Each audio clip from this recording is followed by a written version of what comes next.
Okay, I want you to imagine really, truly escaping. Not just for a weekend getaway, but for 15 full weeks. Today, we're going to walk through the blueprint for what might be the ultimate journey on Earth, a trip to the planet's most spectacular, most secluded hotels. But right away, a trip like this makes you ask a really big question. What does luxury actually mean? Is it all about the five-star service and the fancy champagne, or could it be something deeper? Something you can only find when you're completely disconnected. So, here's the game plan for how we're going to break down this incredible adventure. First, we'll talk about a new way to think about luxury. Then, we'll jet off to 5 totally unique corners of the globe. From there, we'll get into the nitty-gritty of the 15-week Odyssey itself. And finally, we'll explore the whole philosophy behind why a trip like this could be so life-changing. Right, so what's the big idea here? Well, it's not just about getting away. It's about a total and complete disconnect. It's about discovering a brand new kind of luxury, one that you can only find miles and miles away from the noise of modern civilization. This quote, this just says it all, doesn't it? The best amenity isn't some fancy spa. It's the actual unfiltered night sky. This whole journey is about connecting with nature in a real way, not just being a customer.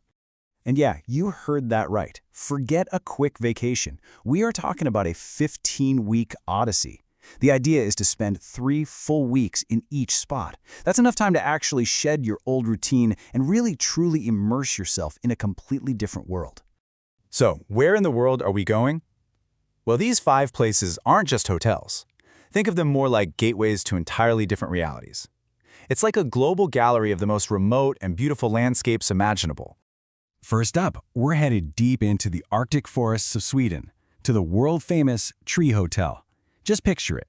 Your room is this modern architectural marvel, just hanging there among the pine trees, with nothing but pure, pristine wilderness as far as the eye can see. And the experience here, it's not just about a cool place to sleep. It's about being a quiet, respectful witness to nature. Whether you're watching the northern lights do their dance across the sky or you're basking in the midnight sun, you're there to connect with the wild, on its terms. Okay, from the quiet, frozen north, we're journeying all the way down to the windswept plains of Patagonia. Here, in the absolute vastness of the South American desert, your home base is a remote ranch, like a tiny outpost of warmth in a truly wild and untamed land. Next, get ready for a pretty dramatic shift. We find ourselves at what looks like a fortress, nestled into the endless sand dunes of the United Arab Emirates. It's an incredible piece of architecture that's literally designed to blend into the sea of sand around it. And that's the key here. The building isn't meant to protect you from the desert. It's designed to pull you into it. The wind, the sun, the stars, they're not just outside your window. They become a core part of your experience.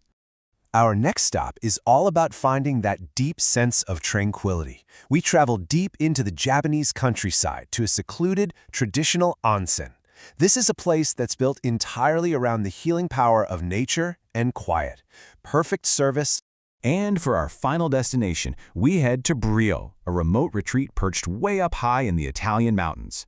This place offers a totally different kind of solitude, one filled with crisp alpine air, unbelievable views, and just a profound sense of peace. So, let's recap. We've got a treehouse, a ranch, a fortress, an onsen, and an alpine retreat. 5 incredible but totally different worlds. So the massive question is, how on earth do you weave all of that together into one single seamless 15-week journey? Right, this is the big logistical puzzle at the very heart of this trip. It's not just about getting from point A to point B. It's about showing up at the absolute perfect time to see each of these places at their very best. And to solve that puzzle, there are 2 really elegant solutions. So let's take a look at the 2 different paths you could take. Think of it like a choose-your-own-adventure situation, where each option gives you a totally different way to experience the changing seasons across the entire globe. So, you have a choice to make. Do you want to basically follow the sun, making sure you have the most pleasant, beautiful weather at every single stop?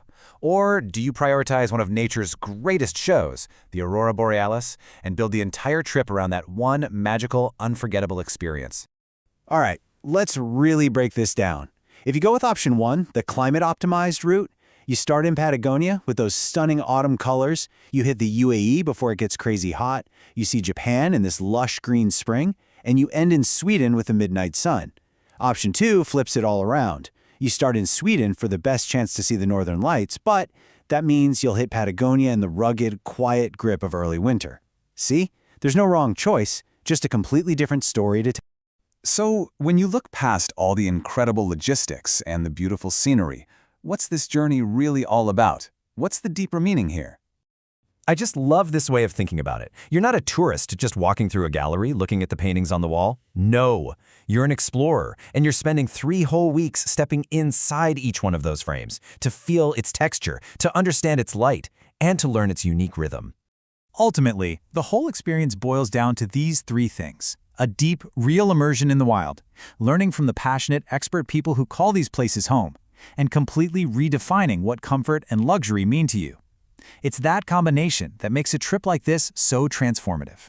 And that kind of leaves us with one last thought. This grand tour, it's more than just an itinerary, it's an idea. It's about the power of remoteness to completely change our perspective. So it really makes you wonder, if you could step inside any frame, any living landscape in the entire world, where would your journey truly begin?